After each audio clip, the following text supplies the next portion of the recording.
별로 신경 쓰지 않고 우리 건강에는 그렇게 신경을 쓰고 뭐 한 군데 아프면 그것 때문에 전전긍긍하면서 우리 영혼이 어떤지에 대해서 우리가 잘 살펴보지 않는데 가장 중요한 우선순위의 첫 번째는 하나님과의 관계, 우리의 영혼이 잘 되는 겁니다. 그리고 두 번째로는 그렇게 우리 영혼이 잘 되는 가운데에 범사가 잘 풀려가는 것, 흔히 이제 만사형통 그렇게 얘기하는데 만사형통도 주님 안에서 하나님께서 원하시는 것들이 잘 풀려져 가는 것, 그게 두 번째 복이죠.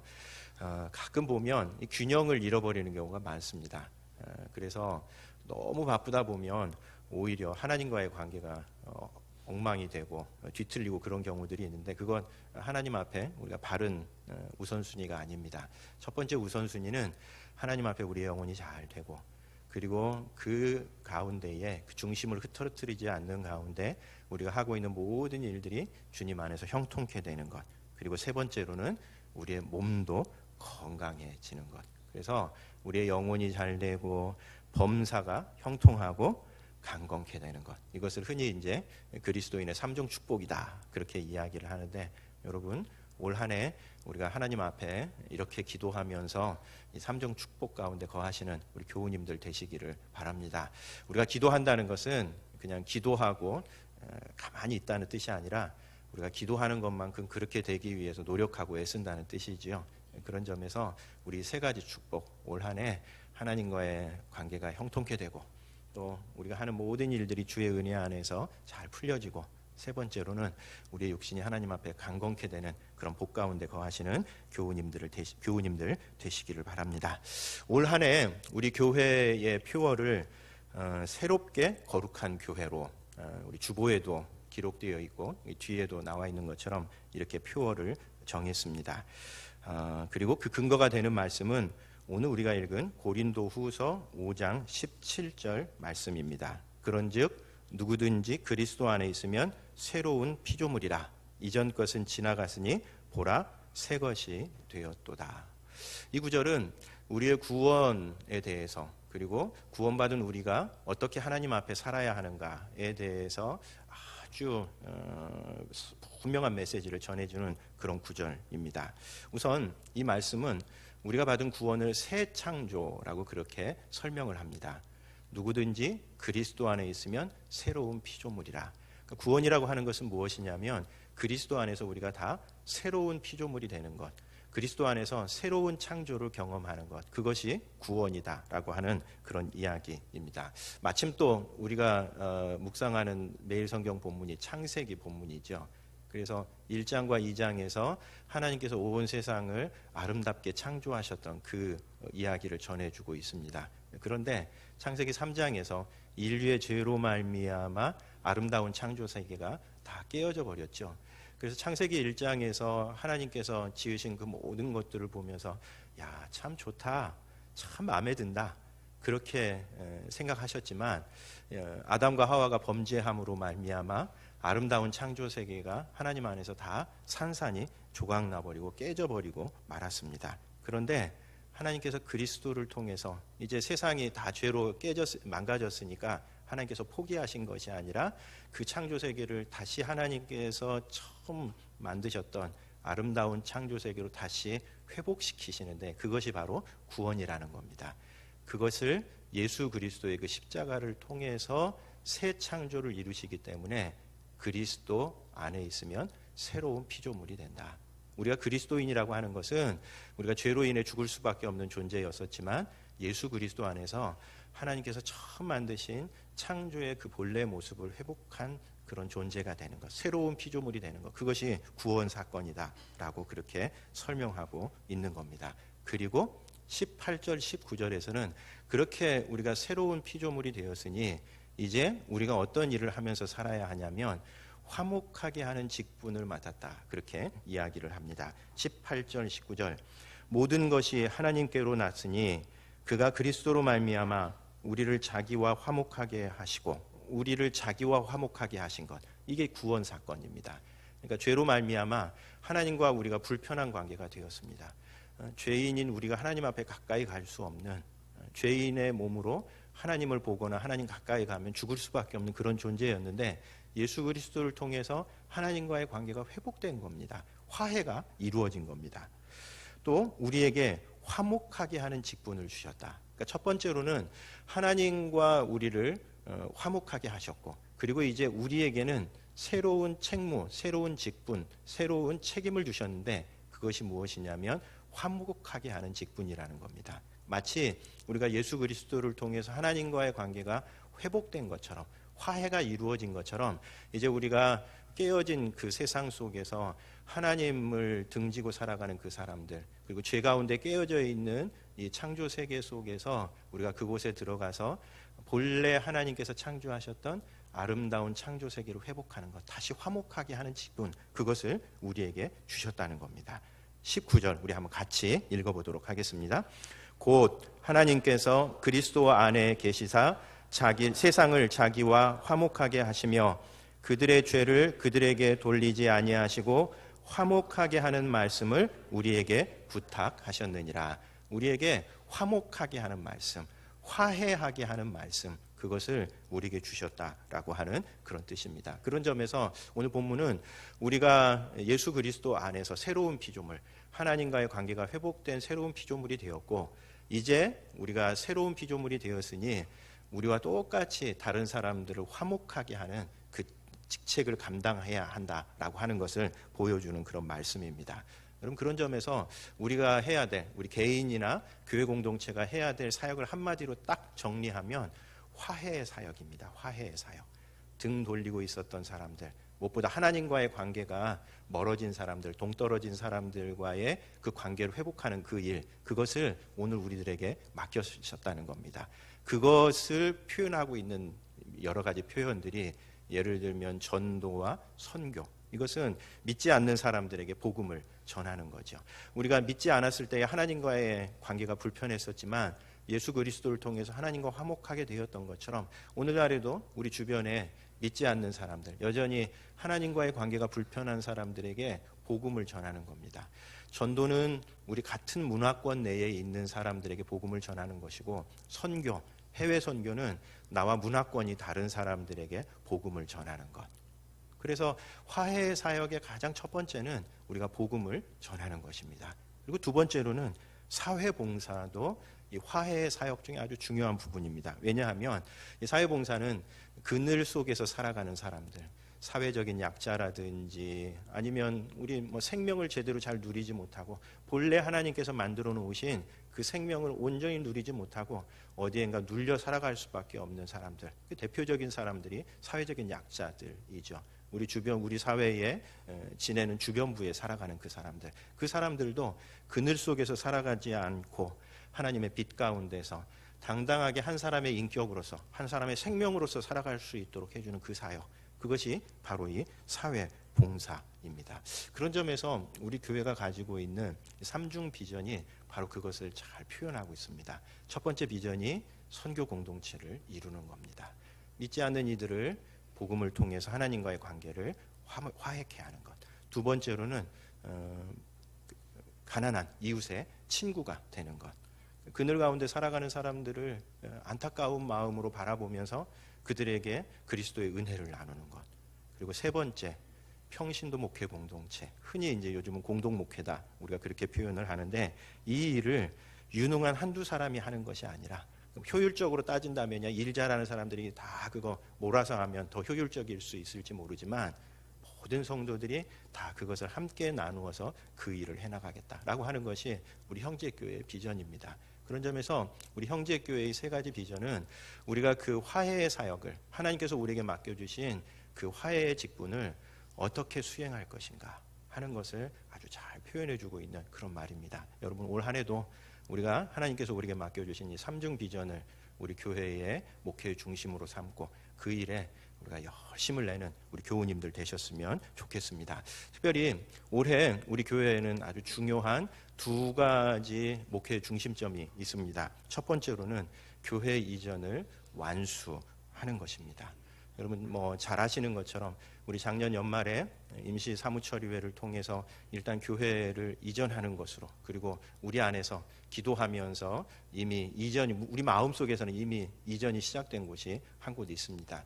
아마 올해 안에 우리 안에 잘 준비를 갖추어서 이전을 완수하는 것이 우리 교회의 가장 중요한 첫 번째 그 목회 사역의 구심점이 될 것 같습니다.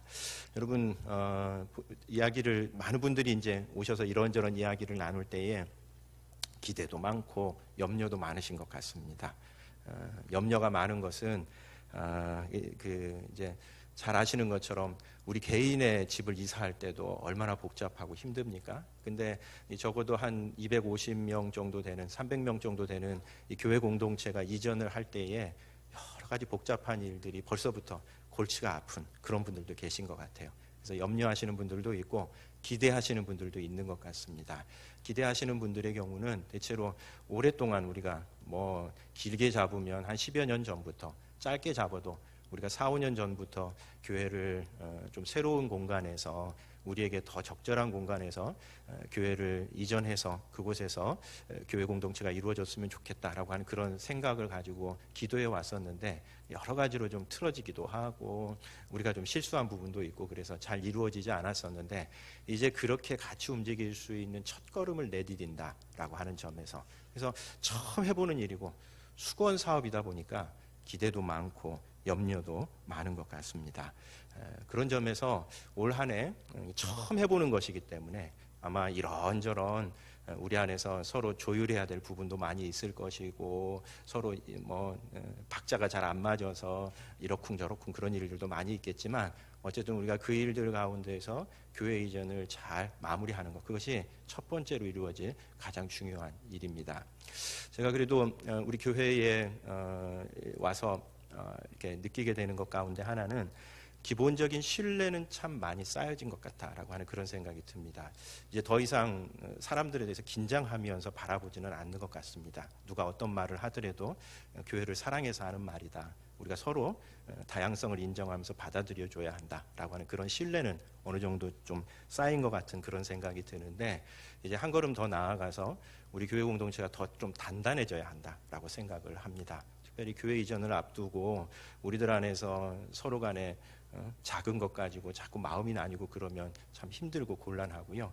우리 신년 기도 제목 가운데도 그런 분들이 참, 그런 기도 제목 쓰신 분들이 참 많더라고요. 교회 이전을 앞두고 우리 교회가 서로 사랑하는 교회가 되도록 해달라라고 얘기했는데, 그 정답입니다. 정답. 교회 이전을 앞두고 우리가 단단하게 사랑 가운데 결속된 공동체를 이루어야 하는데, 그것이 첫 번째 우리 목회 사역의 중심이고, 두 번째로는 우리 교회가 내적으로 갱신되고 우리 교회가 새로운 어떤 변화를 이끌어 가는 것입니다. 잘 아는 것처럼 여러분, 이 교회 이전이라고 하는 것이 단순히 그냥 공간 이전이어서는 안 되겠다라고 하는 생각을 합니다. 여러분, 단순한 공간 이전이라고 한다면 차라리 이 공간에 있는 것이 우리들에게 더 편안합니다. 그때도 한번 말씀을 드렸던 것처럼, 하나님의 관심사는 형제교회가 어디 있느냐는 별로 그렇게 중요한 관심사가 아닙니다. 형제교회가 번화한 거리에 있느냐 아니면 조금 허름한 지역에 있느냐, 하나님 별로 중요하게 생각하지 않습니다. 여러분, 허름한 번화한 지역에 있기로 하면 이것보다 더 번화한 지역에 있는 교회들 얼마나 많은지 모릅니다. 혹은 우리 교회가 임대 건물에 있느냐 자기 소유의 건물에 있느냐, 이것도 하나님의 관심사는 아닌 것 같습니다. 여러분, 뭐 교회 건물로 치자면 우리는 도저히 따라갈 수 없는 멋진 교회 건물 지어놓은 교회들 엄청나게 많습니다. 그것이 우리의 관심사라고 한다면 사실 교회 이전 하지 않는 것이 훨씬 더 낫습니다. 왜냐하면 이 공간이 우리에게 너무 익숙하고, 사실 이전을 앞두고 여러 가지 불편한 것들이 많이 있을 것이기 때문에 그렇습니다. 더 중요한 것은 우리가 교회 이전을 계기로 해서 우리들 자신이 하나님 앞에서, 우리 개인은 물론이고 우리 형제교회 전체가 하나님 앞에서 내적으로 새로움을 맛보는 것이죠. 우리가 여러 가지 불편을 감수하면서 교회 이전을 결정한 것도 그것 때문에 그런 거지 않습니까? 그런 점에서 우리가 교회 이전이 단순히 공간 이전에서 머물지 않고, 우리 교회가 처음에 그 사랑을 회복하는, 하나님께서 우리에게 교회를 처음 시작할 때 가졌었던 그 설레임들, 하나님 앞에서의 그 기대들을 우리 자신이 회복하고, 그것에 걸맞게 우리들 자신이 하나님 앞에 새로운 어떤 변화의 계기가 되는 것, 그것이 교회 이전이 가지고 있는 가장 중요한 의미이지요. 그런 점에서 우리 교회 이전을 잘 이루기 위해서 필수적으로 뒤따라야 하는 것이 우리들 스스로가 하나님 앞에서 신앙적으로 좀 새롭게 되는 그런 것입니다. 그래서 아예 이번 이전위원회 안에다가 비전팀도 좀 같이 두려고 생각하고 있습니다. 그래서 건물 이전과 더불어서 우리 교회가 어떻게 그 비전을 실현해 갈 것인가 하는 것에 대한 이야기도, 교우들의 이야기도 모으고, 그러면서 우리의 꿈들을 좀 함께 그려가는 작업을 하려고 하는데, 올 한 해 우리가 하나님 앞에서 이 일들을 잘 이루는 것, 이것이 올 한 해 사역에 있어서 가장 중요한 일이다, 그렇게 생각을 합니다. 잘 아시는 것처럼 한 마음이 되어서 이 일을 잘 이루어가면 아마 교회 이전이라고 하는 것이 우리 교회를, 그리고 무엇보다 우리들 개인을 하나님 앞에서 새롭게 세워가는 계기가 될 것이다 라고 그렇게 믿습니다. 그런 점에서 우리 교우들 하나님 앞에서 같이 기도하는 마음으로 함께 이 일들에 같이 동참했으면 좋겠습니다. 그런 점에서 이 고린도후서 5장 17절 말씀이 우리에게 주는 도전이 있습니다. 그런즉 누구든지 그리스도 안에 있으면 새로운 피조물이라. 하나님의 창조, 새 창조는 그리스도 안에서 일어난다라고 하는 겁니다. 그런데 이 그리스도 안에, 엔 크리스토라고 하는 이 단어는 사도 바울에게 있어서 아주 독특한 표현입니다. 어떤 의미에서 어떤 분들은 사도 바울이 일평생 추구했었던 화두가 그리스도 안에라고 하는 그 말에 다 담겨 있다라고 이야기하는 사람이 있을 만큼 이 그리스도 안에 있다, 그리스도 안에라고 하는 이 표현은 사도 바울에게 있어서 너무나 소중한 표현입니다. 나중에 여러분 한번 기회 되시면 사도 바울의 13개의 서신들을 읽어보면 모든 서신들마다 그리스도 안에서, 그리스도 안에서, 그리스도 안에, 이 표현이 계속해서 반복해서 표현됩니다. 그래서 이 사도 바울에게 있어서 이 그리스도 안에서 새 창조가 일어난다라고 하는 이 말이야말로 사도 바울의 모든 신학의, 사도 바울의 모든 사역의 중심에 있는 그런 말이라고 해도 과언이 아닙니다. 신학자들 가운데에는, 성경을 연구하시는 분들 가운데에는 이 사도 바울이 하나님 나라에 대해서 거의 이야기하지 않는 것에 대해서 좀 의아해하는 분들이 있습니다. 여러분, 예수님께서는 하나님 나라에 대해서 참 많이 얘기를 하셨습니다. 하나님 나라에 대해서 비유로도 얘기하시고, 하나님 나라가 가까이 왔다고도 얘기하시고, 직접 보여주시면서 하나님 나라가 어떤 곳인지 여러 차례 가르치시고 보여주셨는데, 사도 바울의 편지에는 몇 번 빼고서는 하나님 나라에 대한 표현이 없습니다. 그래서 어떤 신학자들의 경우에는 이 예수님이 전한 메시지와 사도 바울이 전한 메시지가 영 다르다, 이렇게 얘기하는 사람들이 있을 만큼 사도 바울은 하나님 나라라고 하는 표현을 쓰지 않습니다. 그런데 성경을 잘 살펴보면 이 그리스도 안에, 엔 크리스토라고 하는 이 단어가 사실은 예수님께서 전하셨던 그 하나님 나라를 사도 바울식으로 표현한 것이다 라고 하는 것이 적절한 것 같습니다. 여러분, 우리 하나님 나라라고 하는 곳은 어떤 곳입니까? 어떤 공간이 따로 있는 것이 아니죠. 하나님 나라가 수원 저쪽에 어딘가 있어가지고 거기 들어오면 하나님 나라다, 그런 데는 이단입니다. 하나님 나라는 공간으로 한정되지 않습니다. 하나님 나라는 하나님의 통치권이 임하는 그곳이 하나님 나라인 것과 마찬가지로 그리스도 안이라고 하는 이곳은 그리스도의 통치권이 임하는 곳입니다.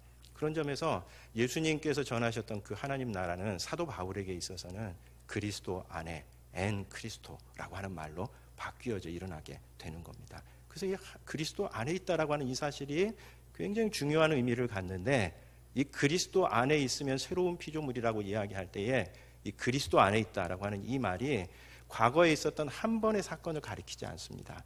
만약에 그런 한 번의 사건이었다면 사도 바울은 엔 크리스토라고 하는 단어를 그렇게 많이 쓰지 않았을 겁니다. 오히려 그리스도 안에라고 하는 이 말은 우리가 예수 그리스도를 처음 알고 하나님과 화목해 되는, 화해케 되는 그 첫 번째 사건뿐만 아니라 그 이후에도 우리가 계속해서 그리스도의 통치 안에서 살아가야 한다는 것을 표현하는 말입니다. 그래서 사도 바울은 자신의 서신서에서 우리가 그리스도 안에 있어야 하고, 우리가 그리스도 안에 있을 때 어떤 일들이 일어나는가에 대해서 아주 길게 설명하고 있는 겁니다. 그래서 우리가 그리스도 안에 있다라고 하는 이 말은 내가 한번 예수 믿을 때에 내가 그리스도 안에 있었으니 이제 다 된 것이다라고 하는 그런 단회적인, 일회적인 사건을 가리키는 것이 아니라, 그렇게 우리가 한번 그리스도 안에서 변화되고 난 다음에 그 이후에도 계속해서 우리의 삶이 그리스도의 통치권 안에 있어야 한다는 것을 이야기하는 계속적인, 연속적인 사건을 가리키는 그런 말입니다. 여러분, 우리들도 마찬가지입니다. 우리가 새로운 피조물이 될 수 있는 그곳이 어디입니까? 우리가 계속해서 그리스도 안에 있을 때 새로운 피조물이 될 수 있는 그런 일들이 일어난다는 겁니다. 그런 점에서 믿음은 절대 명사가 아닙니다. 믿음은 동사입니다. 동사. 한번 믿음으로써 뭔가를 이렇게 내가 소유하는 것이 아니라 매 순간순간 살아가는 그 순간순간마다 그리스도 안에서 내가 어떤 결정을 내려야 할지 하나님 앞에서 새로운 마음가짐으로 우리 자신을 그리스도 통치권 앞에 내어놓는 것, 그것이 믿음 생활이다라고 하는 겁니다. 그런 점에서 올 한 해도 우리가 그리스도 안에 머무려고 하는 그 노력들이 우리 안에서 계속 이어졌으면 좋겠습니다. 특별히 우리가 연초를 맞이하면서 우리 교회 공동체가 교회 이전을 앞두고 우리들 스스로가 좀 새로워지는 어떤 계기를 만들기 위해서 그리스도 안에 거하기로 한다라고 얘기할 때 그걸 좀 한 3가지 정도로 좀 구체적으로 좀 풀어보고 싶습니다. 우리가 그리스도 안에 머물기 위해서 어떻게 해야 되는가, 한 3가지 정도 아주 작은 습관들, 우리 안에서 조금만 더 노력하면 되는 것들, 그거 한 3가지 정도를 좀 말씀드리려고 합니다. 이게 작은 것들이 좀 중요한 이유는 뭐냐면 사람은 좀 변화를 좀 많이 싫어합니다. 그래서 사실 요즘 우리 사회가 변화에 대해서 막 얘기하니까 교회에서도 막 변화 얘기하고 내년에 내적인 변화를 해야 됩니다 이렇게 얘기하면 그냥 아예 귀를 딱 닫고 아이고 힘들다 이렇게 얘기하시는 분들이 계실지 모르겠는데, 들어보면 작은 것들 내가 조금만 더 노력하면 되겠구나 라고 하는 그런 생각들을 좀 하게 될 겁니다. 여러분, 사실 진짜 변화는 급진적인 어떤 방법들, 막 혁신 이런 것들을 통해서 일어나는 것이 아니고요.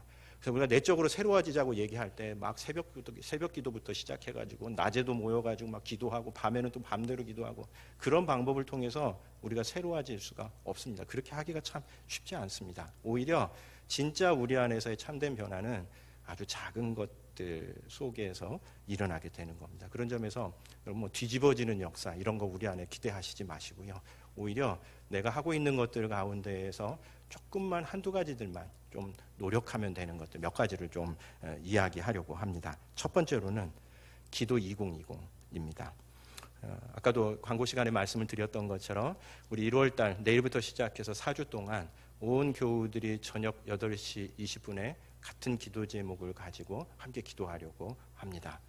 여러분 10분도 괜찮고요. 혹은 5분도 괜찮고 1분도 괜찮습니다.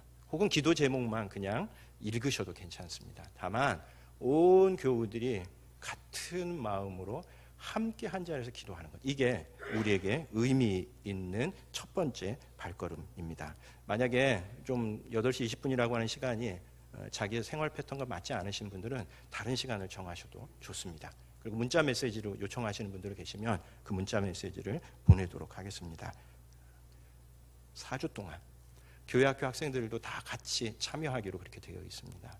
우리가 온 교우들이 교회를 위해서 어느 때보다도 우리 기도가 필요한 때입니다. 잘 아시는 것처럼 우리 개인에게도 필요하고 가정에도 필요하고 우리 교회는 말할 것도 없고 나라와 또 요즘 우리 한반도 상황을 생각해 보면 하나님 앞에 기도하는 것 이외에 우리가 다른 어떤 방법들이 없습니다. 그래서 우리가 첫 시작을 4주 동안 기도 2020으로 함께 시작하려고 합니다. 그래서 한두 사람이 몇십 걸음 내딛는 것보다 모든 사람들이 한 걸음 내딛는 것이 굉장히 강력합니다. 여러분, 이 기도 2020은요, 기도에 헌신된 한 서너 사람이 막 그냥 릴레이로 막 기도하는 그 시간이 절대 아닙니다. 그렇게 하려면 기도 2020 하지 않았을 겁니다. 그게 아니라 모든 교우들이 자기가 할 수 있는 것만큼 무리하지 않는 한도 내에서 하나님 앞에 같은 기도 제목을 하자라고 하는 겁니다. 그게 우리를 바꾸어 놓을 수 있을까? 여러분, 한번 해봅시다.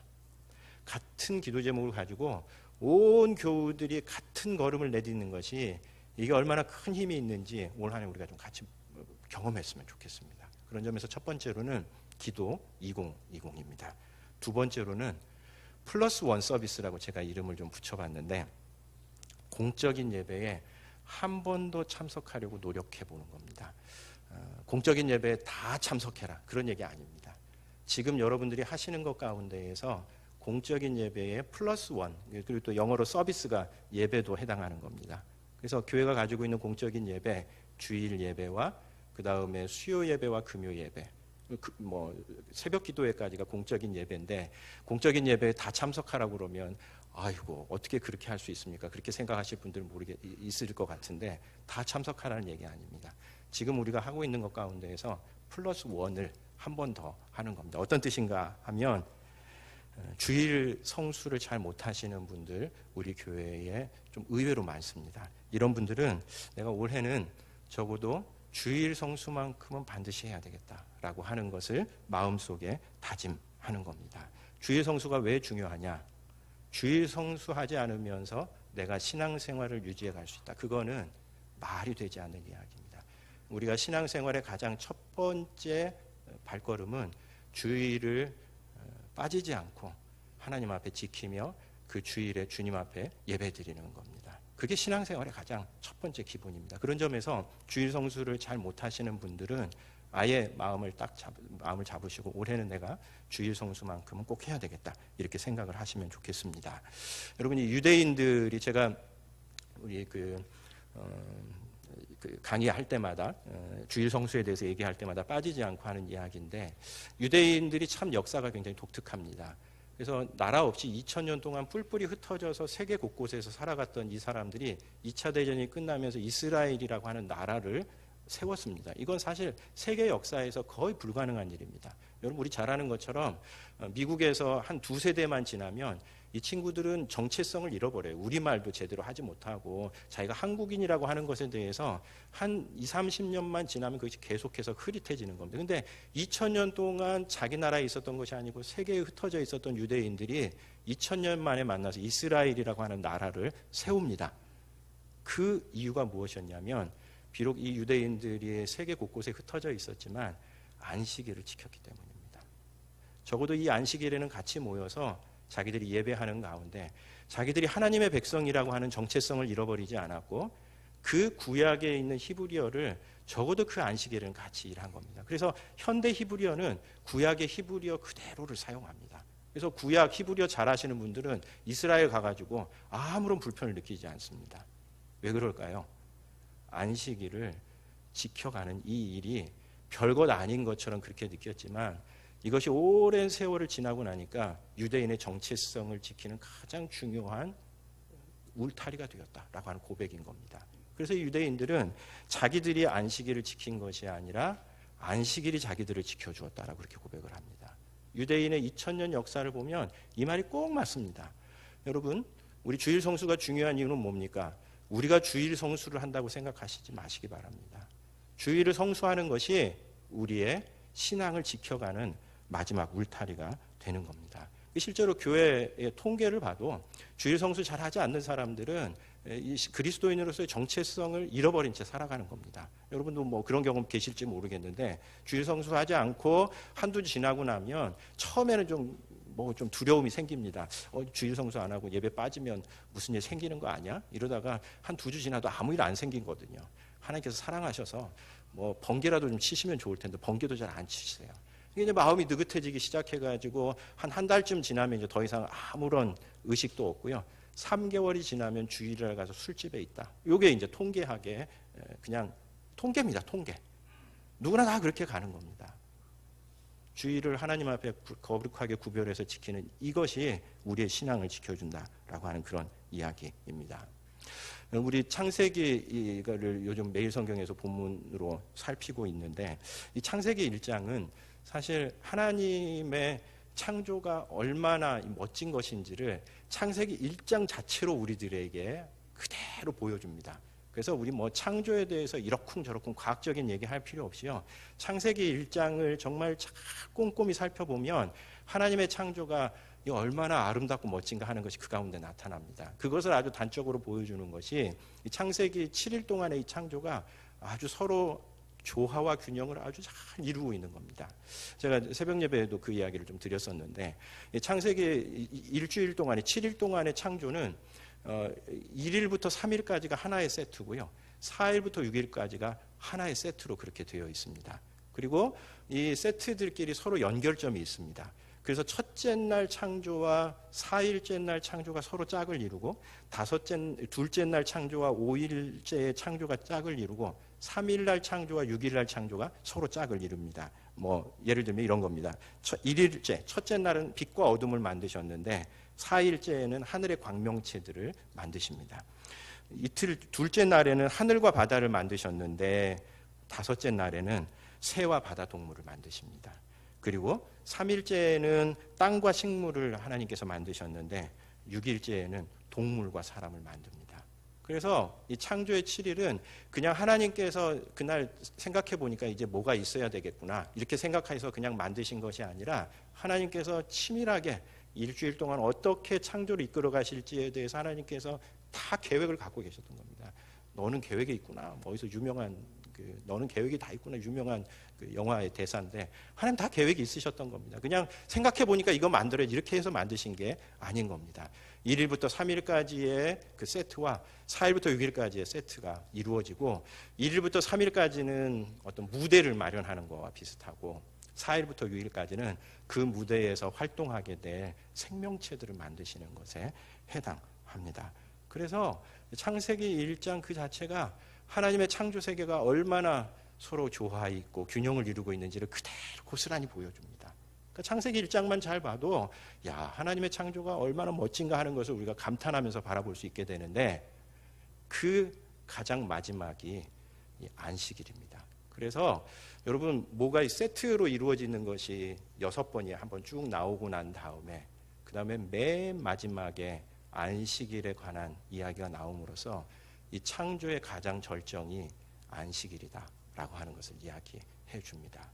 여러분 실제로도 하나님께서 일주일 동안 온 우주를 만드시느라고 얼마나 많은 수고를 하셨겠습니까? 그런데 그 수고한 것들을 마지막 날 안식일에 다 누리면서 하나님도 스스로 향유하는 그 시간을 가졌었던 겁니다. 그런 점에서 우리 일주일 생활에 이 안식일, 우리 기독교 신앙에 의하면 주일을 지키는 것인데 이것은 그냥 있어도 되고 없어도 되는 그런 것이 아니라 사실은 우리가 1일 동안 수고하고 애썼던 그 모든 것들을 하나님 앞에서 결산하면서 하나님 일주일 동안 있었던 그 일을 하나님 참 감사합니다. 또 그 가운데 아쉬운 점들도 있었을 텐데 그것을 우리 마음속에서 되새기는 그런 시간이 되는 겁니다. 여러분 그런 점에서 우리 일주일의 가장 최고의 정점이 바로 주님 앞에 나와 일주일 동안 돌아보는 시간이라고 하는 것 잊지 마시고 우리 주일을 성수하는 그런 한 해가 되셨으면 좋겠습니다. 주일 성수 안 하시는 분들은 그게 첫 번째입니다. 요즘 이 종말론이 되게 이 신천지 때문에 아주 그냥 시끄럽게 됐는데 옛날에 이제 종말론이 유행할 때 그때 혹시 아시는 분들 계실지 모르겠는데 퍼시콜레라고 하는 분이 그때 막 천국의 환상을 봐가지고 뭐 글 쓰고 이런 분들이 있었는데 사실 그 얘기는 다 그냥 잊으셔도 되는데 그게 되게 제가 재밌게 들었었던 얘기가 하나 있었습니다. 나중에 이제 우리가 그 마지막 날이 되면 각자 사람들마다 이렇게 하늘에서 사다리가 쭉 내려온답니다. 그래서 이제 그 사다리를 타고 하늘나라에 올라가는데 가끔 그 사다리에 난간이 빠진 사다리가 있답니다. 왜 빠졌을까요?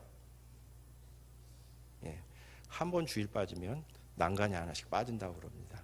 예, 한 6, 7개 빠지면 올라가기 되게 힘들 겁니다. 그래서 여러분 난간 잘 타고 농담이기는 하지만 하나님 앞에서 한 걸음 한 걸음 걸어가는 그 발걸음들 이어가시면 좋겠고 주일 성수를 잘 하시는 분들은 주중에 한 번 정도의 예배에 더 좀 참석하실 수 있었으면 좋겠습니다. 우리 수요 예배와 금요 기도회. 수요 예배는 성경 공부가 좀 중심이고요.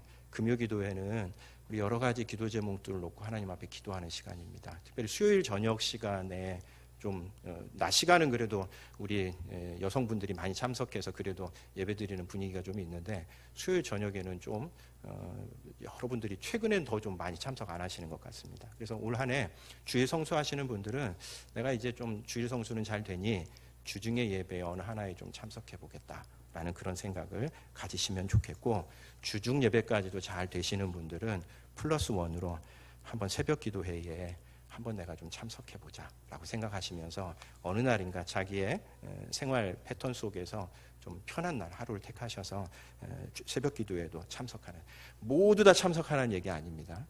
여러분들이 지금 우리가 하고 있는 것 가운데에서 플러스 원 하나 정도만 더 했으면 좋겠습니다. 그리고 세 번째로는 깊은 말씀 묵상을 하는 겁니다.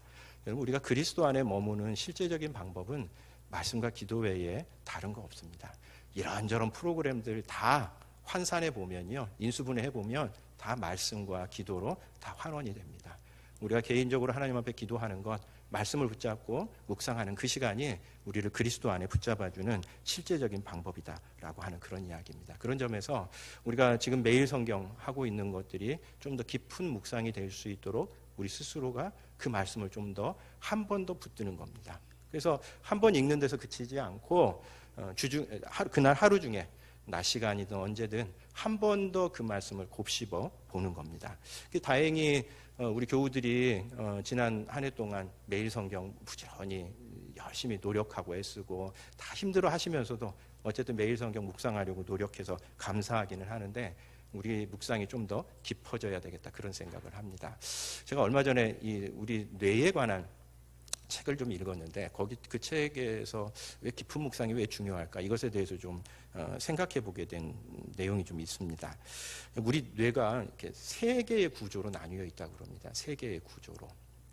그래서 가장 중심부에는 뇌간이라고 하는 것이 있어서, 이게 이제 기본적인 생명 현상을 관장하는 부분이 이 뇌간 부분이라고 그렇게 얘기합니다. 아침에 일어나고 밤에 잠들고 심장 박동을 유지하고 하는 것들이 다 이 뇌간이라고 하는 이 부위에서 일어나는 것들이고, 그 바깥에는 중뇌라고 하는 것이 있어서 체온을 유지하고 감정을 기억하고 위험에 직면했을 때 방어심을 느끼고 두려워하고 하는 이런 어떤 정서적인 부분을 감당하는 것이 바로 이 중뇌라고 그렇게 얘기합니다. 그리고 인간의 경우에는 이 대뇌피질이라고 하는 곳이 그 바깥에 이렇게 둘러싸여 있어서 우리가 잘 아는 소위 말하는 사고와 예술적인 기능, 이런 것들을 다 담당을 하는 겁니다. 문제는 뭐냐면 이 중뇌의 편도체가 있는데, 이 중뇌의 편도체가 대뇌피질의 이성적인 사고를 거부하는 때가 굉장히 많다고 합니다. 그러니까 이제 이 세 개의 뇌가 하나처럼 움직이지를 않고 오히려 그게 이제 균형을 잡는 그런 역할을 하는 때도 있는데, 가끔 이 대뇌피질이 이성적인 판단이 그대로 우리에게 잘 먹혀 들어가지 않는 이유는 그 대뇌피질의 이성적인 판단을 중뇌에 있는 이 편도체가 거부한답니다. 왜냐하면 두려움을 갖게 된다는 겁니다. 그래서 우리 잘 아는 것처럼 내가 이렇게 해봐야 되지 생각을 하면서도 그게 잘 실행이 되지 않는 이유는 이게 대뇌피질에만 머물러 있기 때문에 그렇다는 겁니다.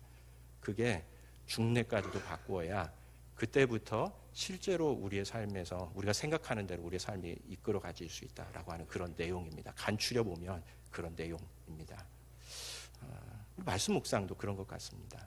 말씀 묵상이 대뇌피질의 정보에 머물면 절대 말씀을 따라서 살아갈 수 없습니다. 대뇌피질을 넘어서서 중뇌까지 가야 됩니다. 그 두려움까지도 하나님의 말씀으로 충분히 묵상하는 가운데 내려가야 하나님의 말씀을 따라가는 그 삶이 가능한 겁니다. 여러분 실제로 그렇죠?